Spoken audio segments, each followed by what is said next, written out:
nakalimutang username at password ng mga account, saan makikita at malalaman kung nalimutan mo ang mga bagay na ito?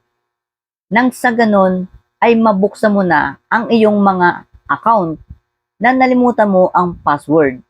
Kung interesado ka sa ganitong topic, tapusin mo ang video ito ng iyong masundan. Watch this. Una, kailangan mag-open ka ng iyong browser.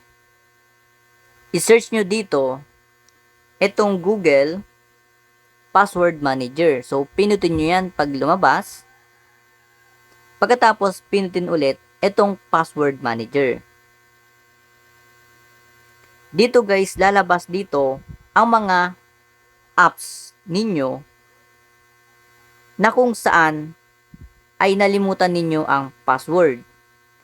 So, halimbawa sa akin ay itong Shopee. So, i-click nyo lang yan. Dito guys ay kailangan nyo lang ilagay ang password ng iyong email address. Ngayon, lalabas na dito ang inyong username na inyong ginamit sa mga apps or sa inyong mga account.